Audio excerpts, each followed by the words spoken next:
Baghdad का मशहूर अब्बासी खलीफा हारून रशीद एक ऐसा इंसानियत पसंद हुक्मरान था जो अपनी रियाया का हाल मालूम करने के लिए रात को भेष बदलकर अपने शहर, गांव और गलियों में जाया करता था।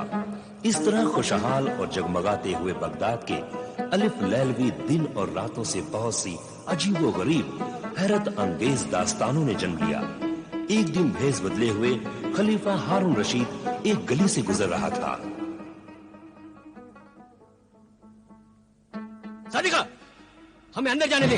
नहीं, अंदर नहीं जा सकते। अब क्या होगा? घबराओ नहीं बुशरा। सादिका, हमें अंदर जाने दे। नहीं, नहीं जा सकते। हमें जाने दे। ये मेरे शौहर का घर है। ये मेरे भी शौहर का घर है। तेरा शौहर तो ये आज बना है। मेरी शादी तो इससे 5 साल पहले हुई थी। क्या तू नहीं जानती? 4 बेटियां हैं मेरी इससे। अरे हट, तमाशा न बना। हमें अंदर जाने दे। हमें हमारे घर में जाने दो सादिका। अगर तुम घर के अंदर गए तो मैं बगदाद के आदिल खलीफा हारून रशीद के पास फरियाद लेकर जाऊंगी। मैं तुम्हें वहां तक जाने नहीं दूंगा। मैं जाऊंगी, जरूर जाऊंगी, फरियाद करूंगी। अरे तेरी फरियाद सुनने के लिए उनके पास वक्त कहाँ है? वो बहुत ही मसरूफ हुक्मरान है। तेरी फजूल बातें सुनकर अपना वक्त जाया नहीं करेंगे। अरे छोड़। मैं अपनी जान दे दूंगी और तेरी जान ले लूंगी, मगर तुझे अंदर नहीं जाने दूंगी, समझी ना? मैं तुझे अंदर नहीं जाने दूंगी। छोड़ दो हमें। मैं तुझे इस घर में नहीं घुसने दूंगी। तू इस घर में नहीं आ सकती। मैं तुझे अंदर नहीं जाने दूंगी। मैं तुझे अंदर नहीं जाने दूंगी। रुक जाओ, मैं कहता रुक जाओ। तुम लोग मत लड़ो आपस में। कौन हो तुम? मैं अमीरुल मोमिनीन खलीफा हारून रशीद का एक अदना खादिम हूं। उन्होंने मुझे हुक्म दिया है कि तुम सब दरबार में हाजिर हो जाओ और झगड़े की वजह बयान करो।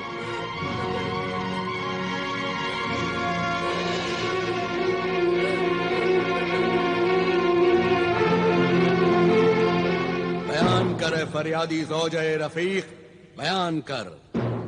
रफीक और बुशरा, तुम्हें भी सच्चाई बयान करने की इजाजत है।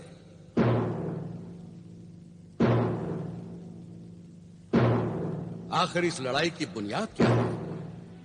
इस झगड़े की बुनियाद है दूसरी शादी। मेरे शौहर ने दूसरी शादी कर ली है। अमीरुल मोमिनीन।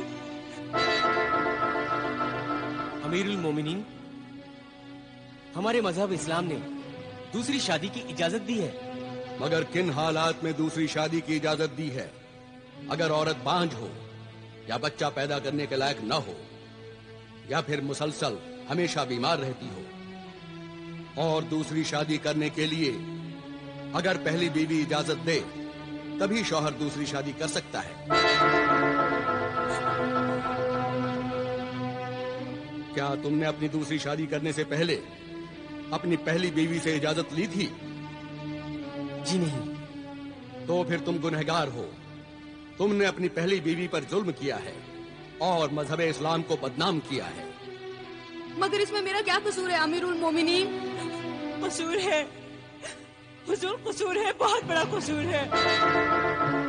ये भी मेरे खाविंद के गुनाह में बराबर की शरीक है।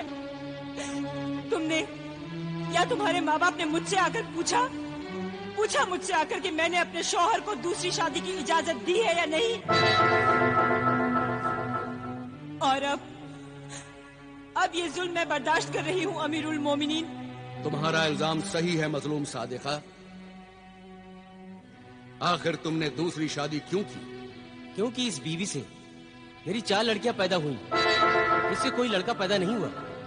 बेटा पैदा करना औरत के इख्तियार में नहीं है, इसका जिम्मेदार भी मर्द है। क्यों तबीब, हकीम, हाजिक और मसीहुज्जमा, आपका क्या ख्याल है? आपने बिल्कुल सही फरमाया हुजूर। तिबो हिकमत की बरसों की तहकीक के बाद मुहक्किक इस नतीजे पर पहुंचे हैं कि मर्द का जो मादा जिसे कि हमल करार पाता है उसमें जिस किस्म के जरसोम ज्यादा होते हैं बच्चा वैसा ही पैदा होता है। हुजूर, अल्लाह का जो निजाम है वो बिल्कुल सही है। बेटियां भी तो इंसान ही होती हैं। अल्लाह की कुदरत को निशाना बनाना मर्द के किरदार और ईमान की कमजोरी है। मेरे शौहर अपनी बेटियों को ना अच्छा खाने को देते हैं, ना अच्छा पहनने को देते हैं। वो इन्हें बोझ समझते हैं, वो इनसे नफरत करते हैं। तौबाह नऊजुबिल्लाह, अल्लाह तुम्हारी अक्ल पर रहम करे। बेटी से नफरत करके तुम जहन्नुम में अपनी जगह बना रहे हो। ऐ गुमराह पिदर, बेटी तो अल्लाह की रहमत और रसूलुल्लाह का सलाम है।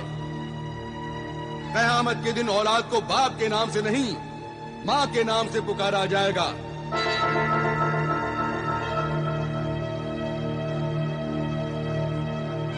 कितना बड़ा दर्जा है औरत का। माँ के कदमों के नीचे ही जन्नत है।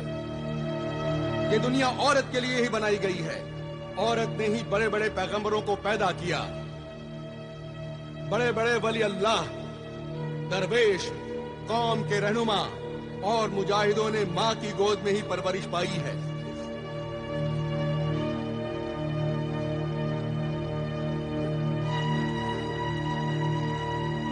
इन कौमों में औरतों को तड़पाया गया, जलील किया गया। वो कौमें भी जलील होकर तबाह हो गईं। दूसरों ने उन्हें अपना गुलाम बना लिया। और तुम ये कैसे भूल गए कि तुम्हें भी एक औरत ने पैदा किया है, और वो औरत भी कभी किसी की बेटी थी। मैं बहुत ही शर्मिंदा हूं। आज तक मैं बेटी को एक बोझ और फकीर समझता रहा।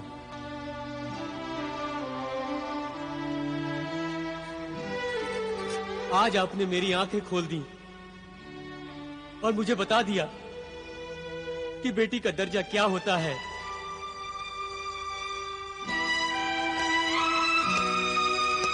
मेरी बच्ची, मैं आज तक इन पर जुल्म करता रहा, इन्हें रुलाता रहा, इन्हें कभी प्यार से नहीं देखा। मेरी बच्चियां, मुझे माफ कर दो। बेटियां तो बड़ी मासूम होती हैं। उनकी छोटी छोटी बातों का, उनकी जरूरतों का, उनके अरमानों का माँ बाप को ख्याल रखना चाहिए। अफसोस तो यह है कि औरत को खुदगर्ज मर्द ने अपना मोहताज बना रखा है। ये बेटियां बचपन में माँ बाप के सहारे पर, जवानी में शौहर के आसरे पर और बुढ़ापे में अपनी औलाद के रहमो करम पर बेबसी की जिंदगी गुजारती हैं। इसलिए मैके की मेहमान, मुसाफिर ये बेटियां अपने ससुराल पहुंचने तक खिदमत ही खिदमत करती रहती हैं। इसलिए अपनी बेटियों को खूब पढ़ाओ, इल्म और हुनर सिखाओ, ताकि वो मर्द की मोहताज न रहें और बेसहारा जिंदगी होने पर इज्जत की रोटी खा सकें। याद रखो, बेटों से ज्यादा बेटियां ही माँ बाप से मोहब्बत करती हैं। मुझे माफ कर दीजिए हुजूर, मुझे माफ कर दीजिए। मुआफी मुझसे नहीं, अल्लाह से मुआफी मांग। अपनी मजलूम बीवी और मासूम बेटियों से मुआफी मांग और जा अपनी बेटियों की बेटों की तरह परवरिश कर।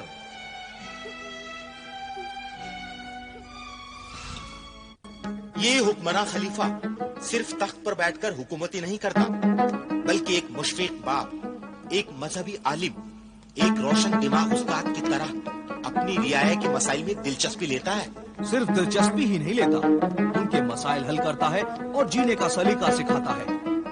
ये गरीब और अमीर दोनों का हमदर्द है। ये सुना है कि खलीफा हारून रशीद की बेगम आलिया जुबैदा को उनसे बड़ी शिकायत है कि वो उनके साथ ज्यादा वक्त नहीं गुजारती।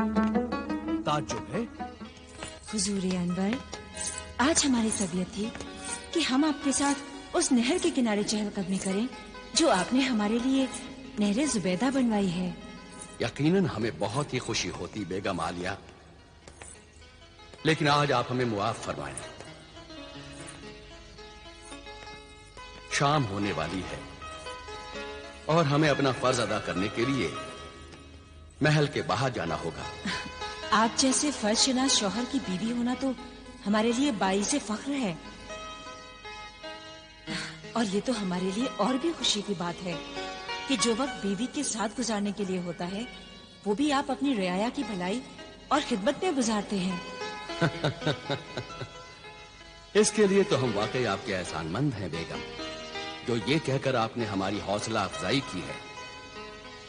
वाकई अगर शरीक हयात बीवी शौहर के जज्बात और उसके कामों में शरीक हो तो शौहर अपने नेक मकसद में जरूर कामयाब होता है। वक्त हो चला है मेरे सरताज, आप जाइए, देर हो रही है। न जाने कितने मौसम गुजर गए हैं, लेकिन हम आपकी सैरो तफरी की ख्वाहिश पूरी न कर सके। वाकई हम बहुत शर्मिंदा हैं बेगम, खुदारा हमें मुआफ कर दें। नहीं नहीं, मुआफी मांगकर इस कनीज को शर्मिंदा न करें मेरे सरताज।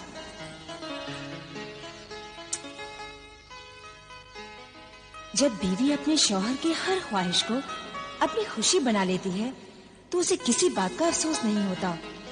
और हम इस बात को अच्छी तरह जानते हैं मेरे सरताज कि जो लोग आप तक नहीं पहुंच पाते आप उन तक पहुंच जाते हैं। अल्लाह हाफिज। अल्लाह हाफिज मेरे सरताज।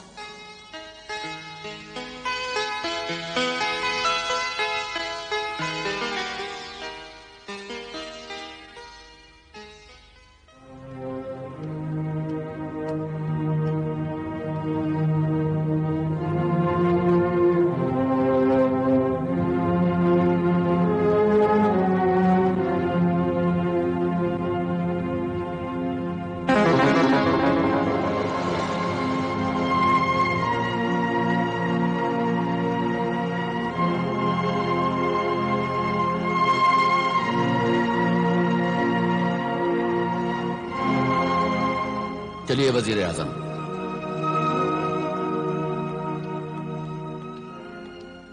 अल्लाह के नाम पर कोई खाना खिला दो, मुझ भूखे फकीर को कोई खाना खिला दो।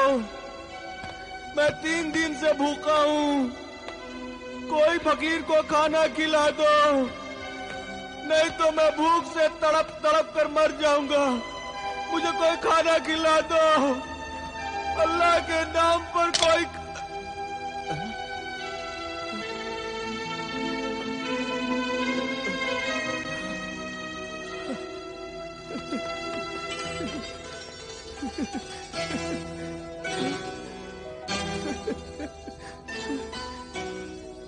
दीनार, 1 दीनार, वो भी सोने का।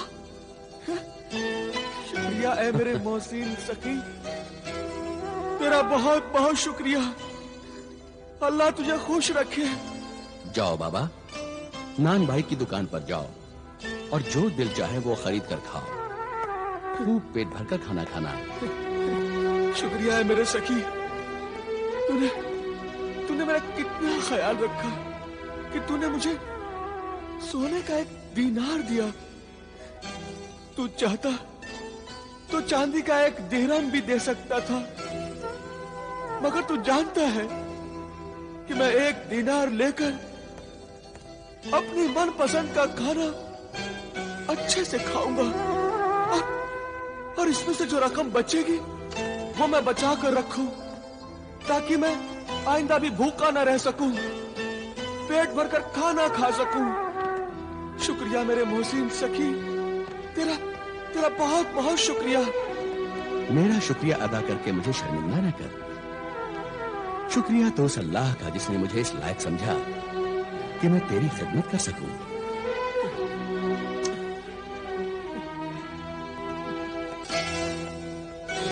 जाओ बाबा और जाकर पेट भरकर खाना खाओ और उस अल्लाह का शुक्रिया अदा करो। हाँ, जाता हूं, मगर खाना खाने से पहले मेरी एक शर्त है। तू मानेगा ना उस शर्त को? हाँ? शर्त? कैसी शर्त?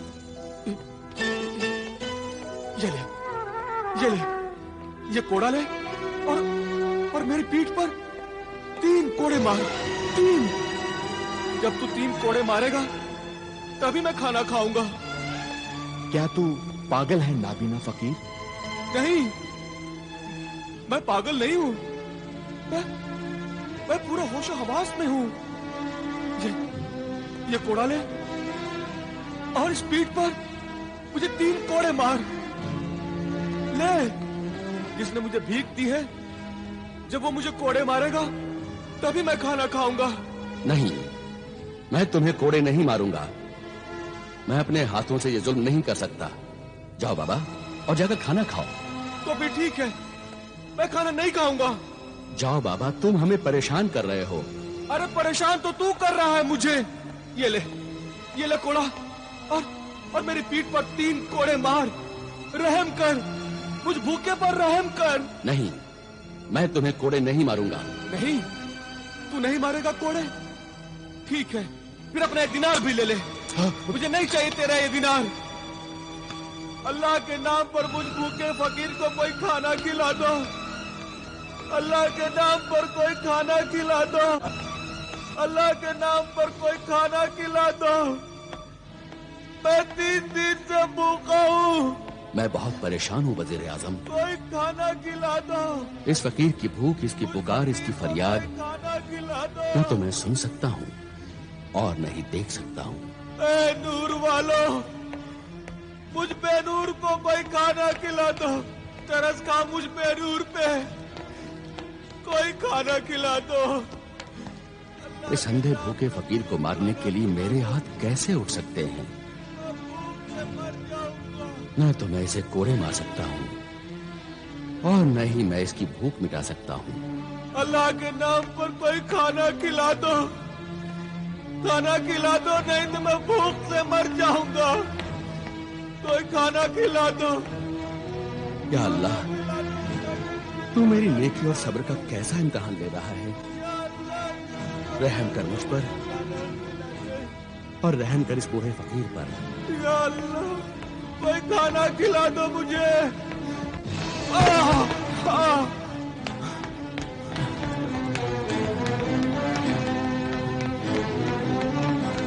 अरे बाबा, बाबा, बाबा, उठो बाबा। बाबा, कौन हो तुम? मैं एक तालिबे इल्म हूँ। बगदाद में जो कुतुबखाना है, वहां किताबें पढ़ने के लिए आया हूँ। अरे तुम वही हो ना जिसने मुझे सोने का दिनार दिया था? है तालिबे इल्म, इस बगदाद शहर में तुझे इल्म तो मिल जाएगा, मगर मुझ भूखे फकीर को रोटी नहीं मिलेगी। रोटी नहीं मिलेगी मुझ भूखे फकीर को। जरूर नहीं मिलेगी। अल्लाह के बेशुमार नेमतों से मालामाल बगदाद शहर में कोई भूखा नहीं मर सकता। उठ ऐ जिद्दी फकीर, मैं अपने इन बेगुनाह हाथों को गुनहगार बनाऊंगा। मैं तुझे कोड़े मारूंगा और तुझे खाना खिलाऊंगा। तो तू मुझे कोड़े मारेगा? शुक्रिया मेरे मोहसिन सखी, तेरा बहुत बहुत शुक्रिया। ये कोड़ा ले और मेरी इस पीठ पर 3 कोड़े मार। ले मार कोड़े। या अल्लाह, मुझे मुआफ करना। मार, जोर से कोड़े मार, तभी मैं खाना खाऊंगा। मार। या अल्लाह, मेरी तौबा है। अल्लाह, मुझे मुआफ करना। मार, दूसरा कोड़ा मार। मार मेरे नेक नफस मददगार, मार। तीसरा कोड़ा मार, जल्दी मार।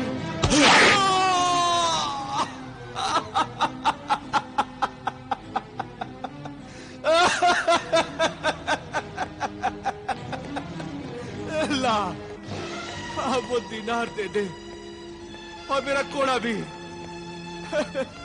अब मैं पेट भरकर आज खाना खाऊंगा। दे मेरे नेक मददगार, और वो कोड़ा भी दे।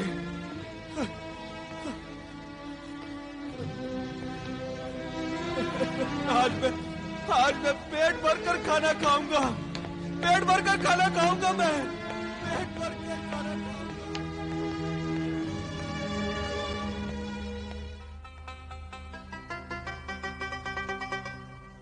या अल्लाह, तेरा लाख लाख शुक्र है, तूने आज इस भूखे फकीर को खाना खिला दिया। 3 दिन लगे मुझे मेहनत की रोटी खाने के लिए। या अल्लाह, और मेरे इस मददगार की भी मदद करना, उस नेक दिल इंसान को हमेशा अच्छा रखना, उसके दिल की हर मुराद पूरी करना, इतना अजीज इंसान बनाना कि रहती दुनिया तक उसका नाम रोशन